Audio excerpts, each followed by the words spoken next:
Merhaba, evdem û hemî demê we baş bin. Îro 15 Gulanê cejna zimanê Kurdî ye. Ez di serî de dixwazim cejna we, cejna me tevan pîroz be. û vê heftê jî kovara hawarê pêşniyar dikim ji bo xwendinê. Yani divê ev kovar di mala her Kurdekî de hebe û divê em bikaribin çendîn caran bixwînin. Ji ber ku 15 Gulana 1932 da kovara hawarê dest bi weşanê dike.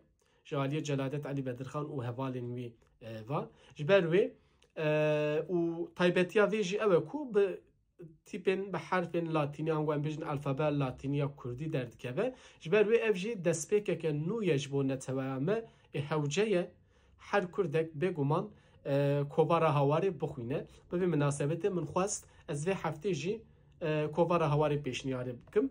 Ji weşanxaneya belkî ev derketiye li wek din ji weşanxaneya JJ'yê jî heye û dikarin ji pirtûkfiroşên Kurdî peyda bikin.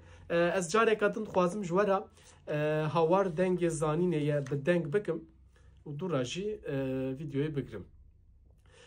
Di hêjmara ewil de dibe armanc awayê xebat û nivîsandina hawarê. Celadet wiha dibêje. Hawar dengê zanînê ye, zanîn xwenasîn e. Xwenasîn ji me re rêya felat û xweşiyê vedike. Her kesê ku xwenas dike dikare xwe bide naskirin. Hawara me berî her tiştî heyîna zimanê me dê bide naskirin. Lewma ku ziman şerta heyînê a pêşîne.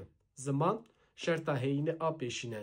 Ez jî bi qewlê Celadet dibêjim ku lewma şerta heyînê a pêşîn xwendina bi Kurdî ye. Li gel silavan.